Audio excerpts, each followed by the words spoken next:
Welcome to the Savvy Dentist Podcast with Dr. Jesse Green, the show where great dentistry meets great business. Listen in each week as we bring you an inspiring person who will share their story, ideas and business techniques to help you create a practice and a life you love. And now introducing your host, Dr. Jesse Green. Welcome back to the Savvy Dentist Podcast, the show where great dentistry meets great business. My guest today has an incredible business pedigree. He is known globally for helping people be their best and getting the most out of teams. He is also known as a thought leader in the area of strategic thinking and how to take those big picture ideas and make them tactical and practical so that stuff actually gets done.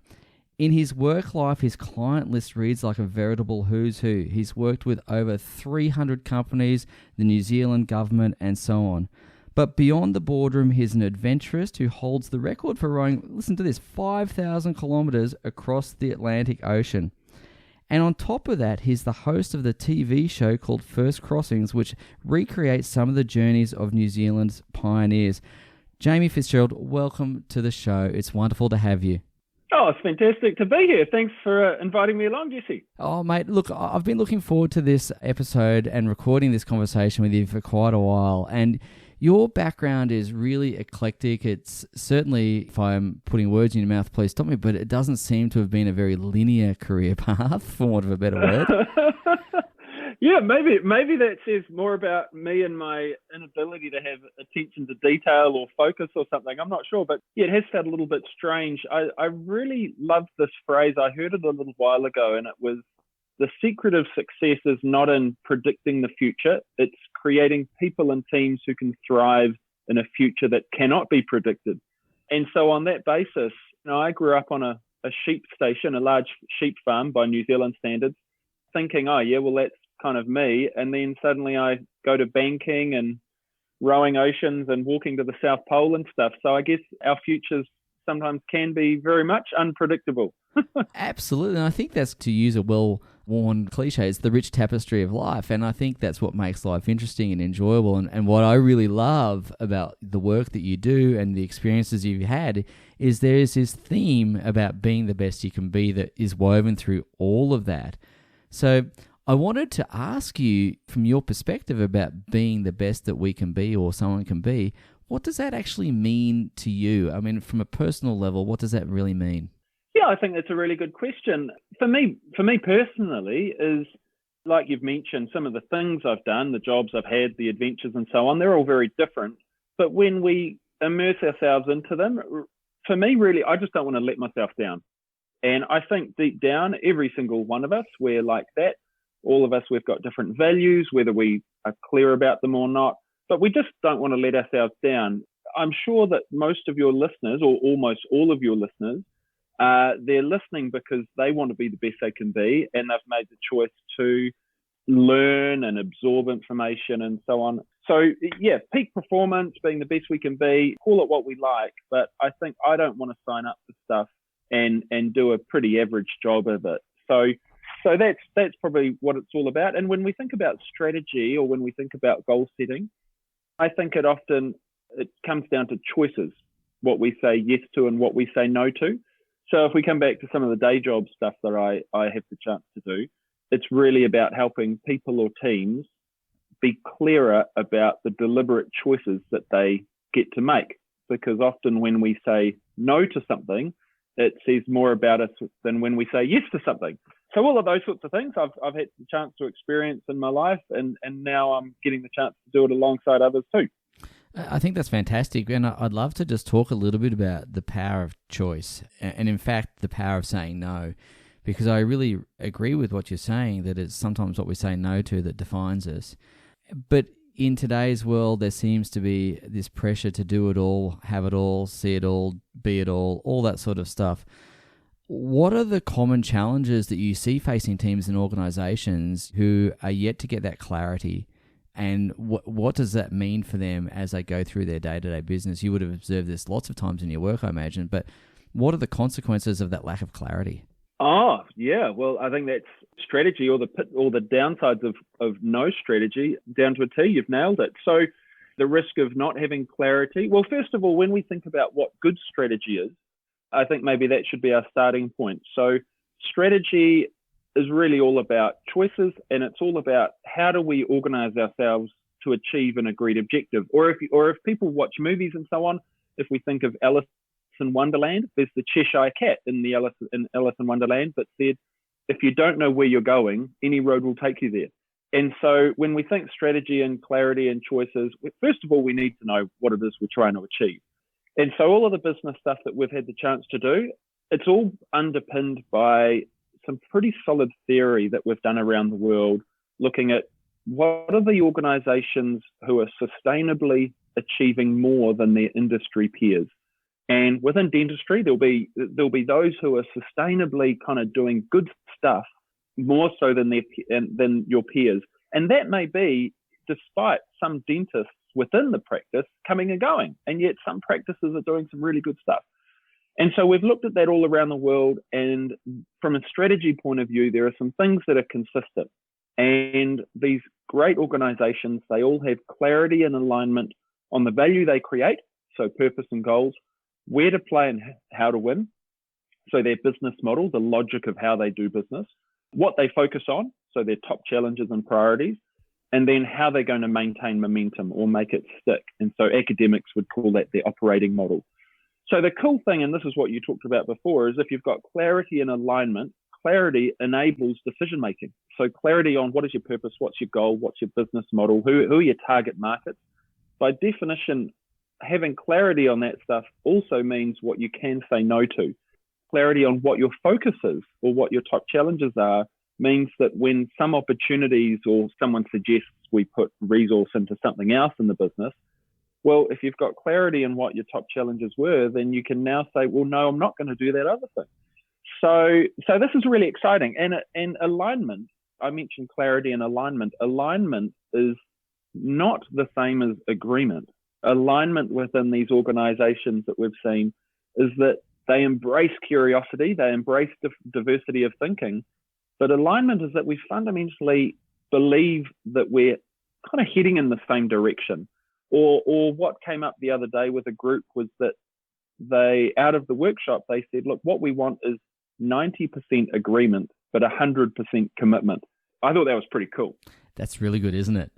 Because it allows people to express themselves, it allows people to have a dissenting point of view, but once that point of view is being expressed, we fall in and we're all moving in the same direction. Yeah, big time. Actually, so cool story. So rowing across the ocean, I felt a bit silly when you said the world record because not that many people do it, so it's kind of an easy record to get in some ways. Yeah, well, yes and no. Yes and no, because maybe not that many people attempt it, but I'm sure there's not many people that complete it either. So I think kudos where it's due. Yeah. Well, the race happens every 2 years, and you mentioned that some people, it's a pretty hard thing to do.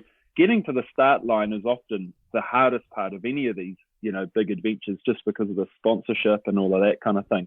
But there was this one, so we talk about clarity and alignment. I love this story. So there was this one crew. Well, first of all, when you row across the ocean, there's a couple of things you need to figure out. So it's the Atlantic Ocean. So it's pretty much from Africa to America, or from the Canary Islands to Barbados. And so when you row across, there's a couple of things you need to figure out. The first is, how much rowing do you do? And there's typically two of you on the boat. And the second choice is, what direction do you row?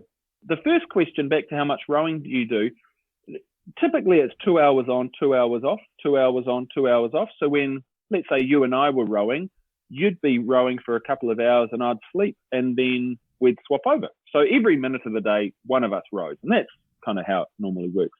The next question, though, is, well, what direction do you row? Because you've got a couple of choices. The first one is that you row straight west. It's a straight line, it's the shortest distance, that's cool. But the second option is that from the start line, you row south from the Canary Islands, so down off the coast of Africa, because that's where the currents go. You then sweep around, and then you end up rowing slightly north off the east coast of South America, because the currents go that way. So you row further, but you definitely row faster. So you've got this kind of fundamental difference, west or south, really.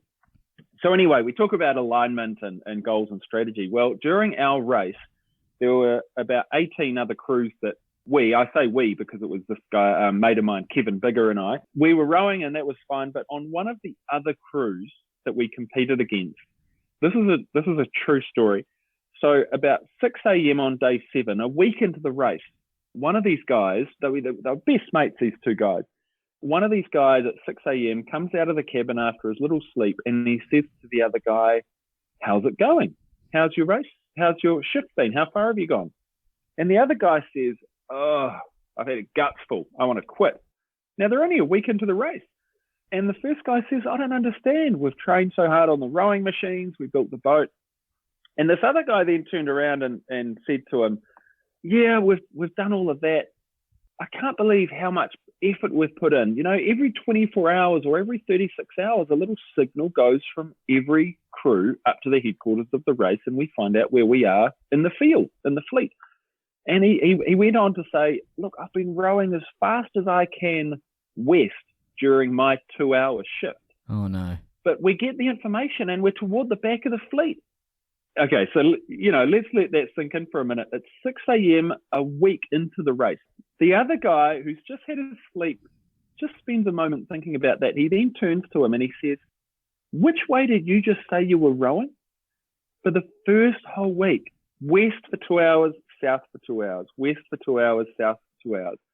So it was just ridiculous. These two guys, they had I don't know what the terminology is in some dentist practices, but these two guys had a courageous conversation. Yes, indeed they did. And they had this massive argument. They probably had a fist fight or something. They had to figure out which way they were going to row. And there was logic to rowing either way, right? So then you've got to, how do you decide? They could have flipped a coin or paper, scissors, rock or whatever. A compromise would have probably been southwest, but they didn't do that either. What they ended up doing, this is the craziest thing, one of them said, "You're an idiot. I'm carrying on rowing west." And the other guy said, "You're an idiot. I'm carrying on rowing south." And so for the next week, they kept on going, 2 hours on, 2 hours off in their own direction. And I think for me, that just perfectly illustrates just that whole alignment word, or at least we might think that we've got the same goal, but we need clarity on at least how we're going to get there. They were trying, these guys. They were putting heaps of effort in. Actually, of the 19 crews that completed the race, we won that one, but they didn't do so well, those two guys. There was only one crew that I think they were faster than, and it was a mother and son combination who had the time of their lives, and they celebrated every sunset with gin and tonics. That's too Indian style, isn't it? Oh, it's brilliant. Oh, yeah. I'm sometimes envious of that mother and son combo. Oh, I think that's fantastic. Well, it's an interesting thing, though, isn't it? Because if you've got one rowing south, one rowing west, clearly, apart from the obvious personal friction between the two crew members, and apart from the obvious slowing down of the results, it's that feeling of wasted effort and the frustration and that happens in business all the time, right? Oh, yeah. Well, until I found out about that story, we've all heard about the phrase rowing in the same direction. But until I never realized just you can realize you're not rowing in the same direction as others, but to then deliberately carry on not doing that, I just thought that was just unbelievable. But you're right. You are right. It does happen, and we kind of sense it and we see it all around us. Just to wrap up that sort of story, I was talking to this mate, Kevin, a little while ago, and Kevin is amazing at doing the research for some of these adventures that he and I team up for. And he found out about this other crew where these two best friends, these two guys from the UK, they were doing the race together. And mid-ocean, one of these two guys turned to his best friend on the boat and he said the words, "About your wife and I." Oh, jeez. Oh, dear. Oh, I know. I couldn't believe it. Oh, it's brilliant. So, I don't think those two guys finished the race together. I'm pretty sure they're in single sculls after that, aren't they? Yeah. Oh, man, that's hilarious. So I wanted just to talk about that, though, because that story of crossing the Atlantic 5,000 kilometres is an epic row. And apart from the alignment, a part of the clarity, and apart from the goal, what I'd like to ask about you and your team member is, what did you discover about yourselves as you went on that journey? Because that's a tough row. You would have had to have dug deep. I'm sure there were obstacles and setbacks.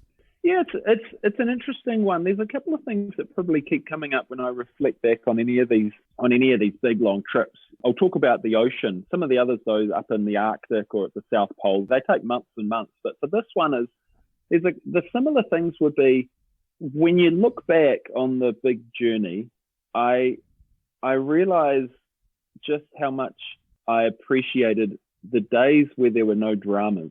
The race itself across the ocean, every minute was precious to us. And the whole race took 40 days. And so you end up appreciating the days where you're not having to firefight stuff, or all of the planning that you're doing, all of the conversation, the culture, the vibe on the boat is trying to focus all about progress towards the goal, or to eliminate the things that might hold us up. And that might sound like a kind of a simple thing. When you're in the middle of the ocean, you end up getting sleep deprived. We're probably living on, maybe the longest I slept for, I think, was about 45 minutes at a time. So even the smallest of things, like where you store your food, or how long it takes to quickly jump overboard to scrub the hull, that you do that every 5 days, or even if one of the wheels on the seat that you're sliding up and down on, if something happens there, you realize that it can really catch you out, and it can chew up minutes in the day. And when you're writing your diary, or you're trying to do a video diary at the end of each day, those things that start really bugging you.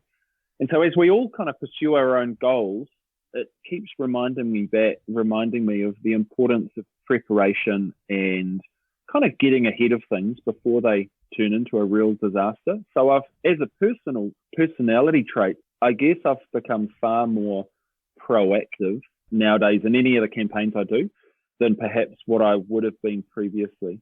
Yeah. And so I'm guessing part of that proactivity then comes back to risk management, risk mitigation, and so on as well. Yeah. On that, I was listening to one of your previous podcasts where you were talking about risks. I thought it was great.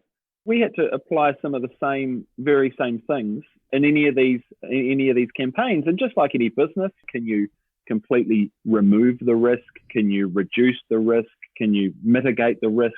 Before we went to the South Pole, for example, we kind of came up with a list of all the potential scenarios that could happen down there, from the very, very big things, which is kind of death, which is kind of bad, but to the very, very minor things, which might just be a slower distance traveled or anything. So we had to come up with all of the plans of, we're going to address all of that.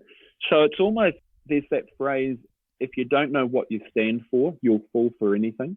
When it came to some of these campaigns, because we were wanting to be the first Kiwis to walk to the South Pole unaided and unresupplied. And so the belief that we had for that was that getting to the start line had to be the hardest challenge. Now, there were plenty of challenges down there, and I lost about 30 kilos of dragging a big heavy sled. It's a tough old thing, but we knew that relentless preparation beforehand was going to save us a whole lot of anguish later on. And so that's probably something that I didn't have burnt into my personality maybe when I was younger, which I probably do now. Yeah, fantastic. I'm not surprised after trekking down there. I want to take you back to alignment, because I know you've got a background in rowing as well, in not so much ocean rowing, but 8s and 4s and so on. And in my schoolboy days, when I was much skinnier, I used to coxswain, and I remember the feeling of when everything was in sync and it was silky smooth. It was not quite effortless, but it felt in harmony. Can you tell me how you feel when you row and you felt that sense of harmony and alignment, and then how do you create that? Yeah, I think that's a really good question. If I knew the perfect answer, perhaps I'd still be rowing with a lot more success.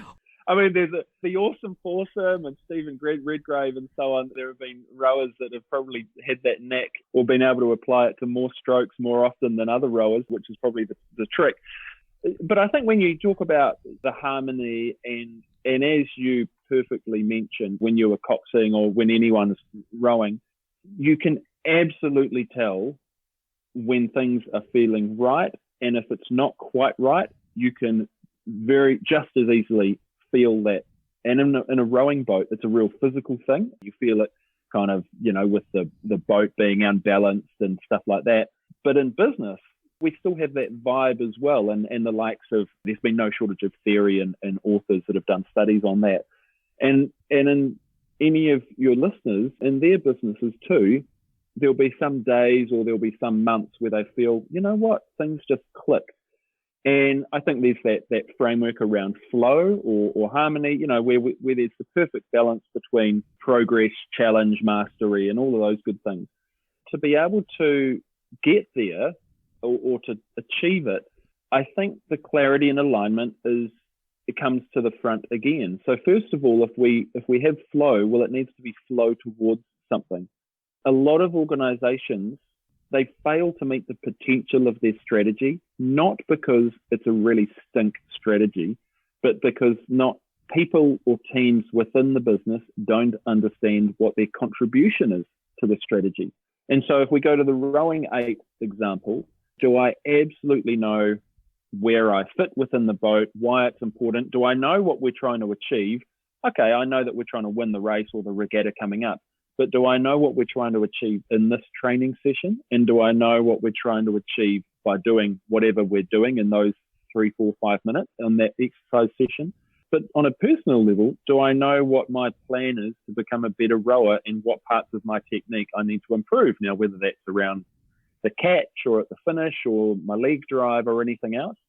And so I'd probably say in a rowing 8, there's actually kind of 10 plus rowers, because there's the 8 plus the coxswain, the 9, the boat itself. We used to think of the boat as part of the crew that has to do its job, and then the coach and things. But does every person absolutely know how their contribution matters?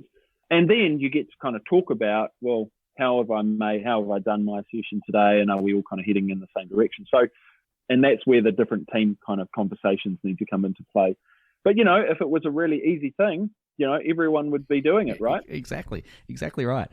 I love that metaphor from rowing, and I was looking at your website and the whole concept of will it make the boat go faster, which I think is another really good phrase to think about. And I guess coming back to business, we're talking in metaphors, of course, but in your experience around from a business perspective, what are the things that, yes, clarity and alignment, we get that, but what else makes the boat go faster from the business perspective in all the work that you've done? Yeah, well, I'm pleased that you've mentioned that. So let's put our business hats on. So if I was to describe what an organization is, or if we were to try and define what an organization is, I would simply say that it's a group of people that come together to create value for another group of people. So first of all, we need to know who that other group of people is. So who are we actively chasing down? A lot of people aren't super clear on who their customer is or who the consumer is. So we need to be clear on who that is. And then we need to, very importantly, understand, well, what is the value that we're creating for them? So this is a conversation around value propositions and so on. So it's far more deeper than just what are the products or services. From a dentistry point of view, okay, well, we might be helping with fillings or root canals and things like that. That's about my limit of dentistry, sorry. But actually, that's just the product, right? The value is what? Is it personal pride? Is it education? Is it hygiene? Is it lower insurance? Is it a better sense of family because we're a healthier family? So what is the fundamental value? If that's the basis of what an organization is, when we talk about making the boat go faster, everything has to link back to, is it helping create that value or is it inhibiting us from creating that value? Now, the making the boat go faster terminology originated really back with the Team New Zealand in 1995 with Sir Peter Blake saying, if you're in sponsorship, if you're in sale making, if you're in nutrition, if you're in design, if you're in PR, whatever, is your contribution today, is that going to make the boat go faster? Because if it's not, then why are we doing it? And a couple of other big examples, say Visa, for example, in terms of their corporate strategy, they also took on a similar stance. So their focus was around making Visa go faster. Now, you might think, oh, they've just kind of ripped off Team New Zealand, but actually it makes a lot of sense if we think about payment services, transactions, pay wave. That's about making seamless customer or consumer experiences at the point of sale. So, yeah, for any of your listeners, I'd encourage them to ask themselves, look, what is the fundamental value that they're trying to create? And then any activity within the organisation, is it creating or adding to that value, or isn't it? And there's no shortage of methodologies out there that are designed for that. For example, lean thinking. Lean thinking originated with Toyota in Japan, and it is absolutely all about creating value, or it's all about customer value. And so if something is happening where it's not creating customer value, let's strip it out. Time, space, rubbish, resources, anything. So I think that for me would be the kind of biggest tip there. And that for all of the strategy work we've always done with groups or government agencies or corporates or whatever, it's always been, well, what are we here to achieve? What's the value we're creating? And then how do we wrap the whole company about it and get rid of everything else? And that's not intended to be a cost-cutting exercise, because the downside is that people think that it is, but actually you might be stripping value out by having that mindset of stripping costs out as well. And I think that's a really important point, because one of the things that you've really, I think, touched on, I think very, very elegantly, and it ties back into what you spoke earlier about what you say no to as much as anything is important, because that can be saying no to things that are going to slow the boat down. But I think what I'm really appreciating about that metaphor and how you've explained it is the simplicity, striving for some simplicity in that, striving for the essence of what you're doing without layering more and more complexity into it. Now, yes, of course, we've got to have enough detail to make it work, but my experience, and Jamie, I'm happy if you disagree or agree with me, but my experience is sometimes there's this risk of overcomplicating things, and it does slow us down. Yeah, I think that when somebody, what's the expression? When somebody can't tell a short story, they tell a long one, right? Yeah. So it's pretty easy to get caught up in jargon, terminology, theory, frameworks, and things like that. I think when it boils down to, so I agree with you. I think from a very human point of view, we all just want to be the best we can be, and we've touched on that. But really, it just comes down to some simple questions like, what are we aiming for? How will we get there? How are we going to work together? How will we measure progress?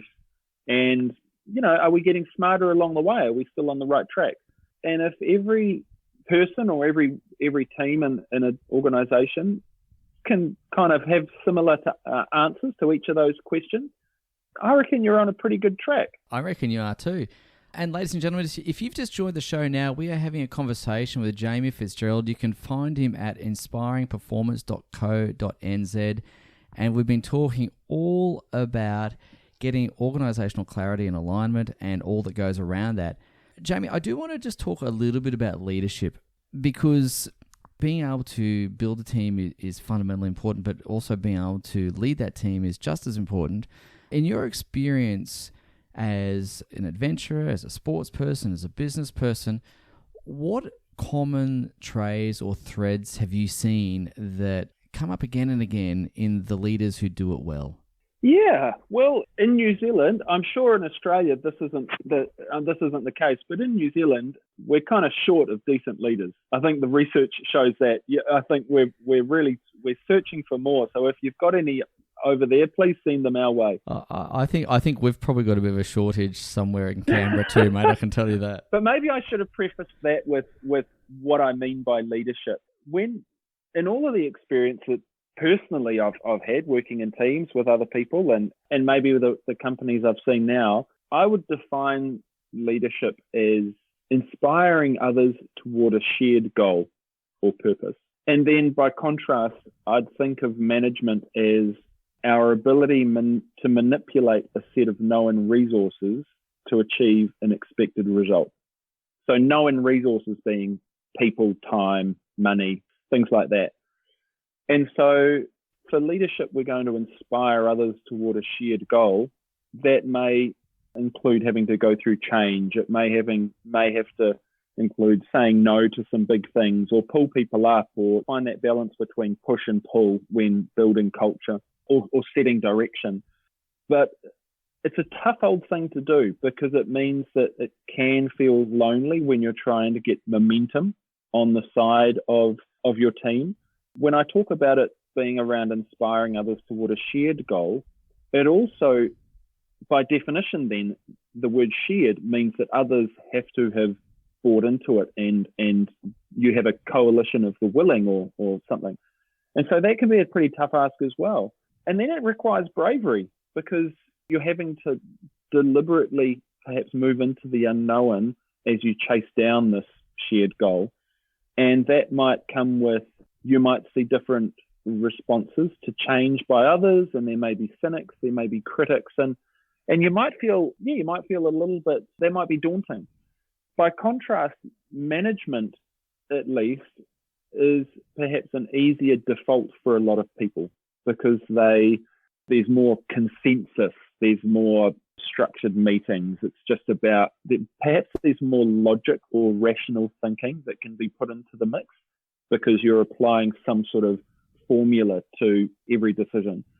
So I think I've had the privilege of working with some incredible leaders, and I've had the opportunity to learn from situations where perhaps greater leadership could have been shown, and in some of those cases that was probably my fault. but that's okay too. We all learn. So I think those things would stand out for me. Is there a shared goal, first of all, or could there be a shared goal of what we want the future to look like?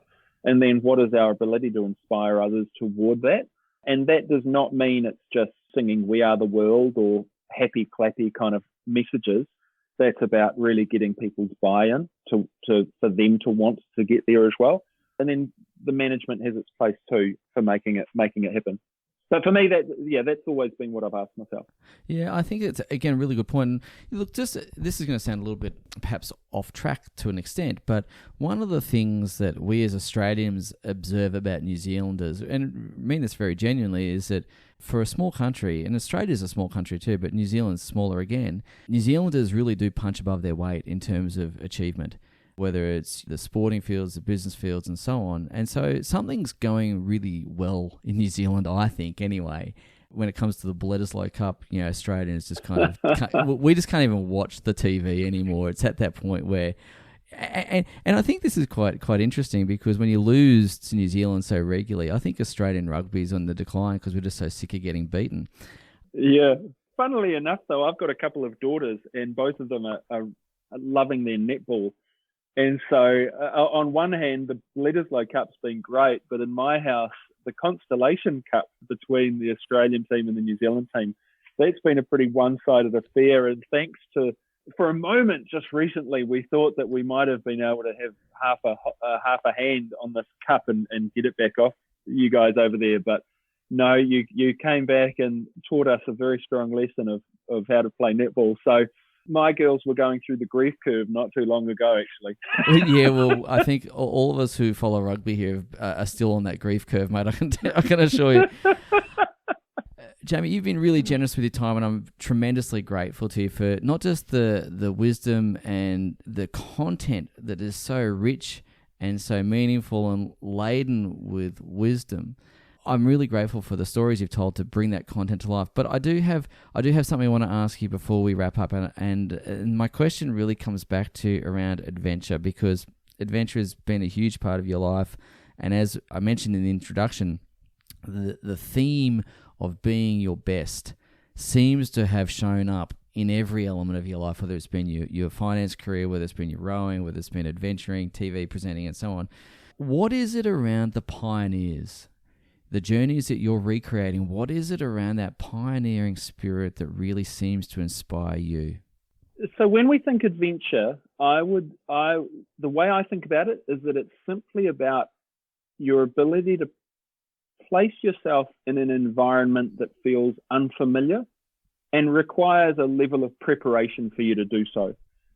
And so in those pioneers, the TV show, of which many of them were Australians who came over for, surveying and discovery of gold and things like that. So and it's been on SBS and things, the show as well. So that concept of putting ourselves in unfamiliar environments, 100 years ago, these surveyors or other explorers, that's just mind-boggling, thinking of what they put themselves through. But that doesn't mean to say that we can't pioneer our own path. And I'll give you an example. I walked the length of New Zealand a few years ago along a trail with a whole lot of at-risk teenagers. And we were having learning-based kind of different activities. We were mountain biking, caving, climbing, shearing sheep, milking cows as we traveled the country. And it was great. Every 100 Ks, a different group kind of kept popping in. And then at the end of it, we flew or bused all these kids into Wellington, the capital, and we spent a couple of days at Parliament with the Prime Minister and others.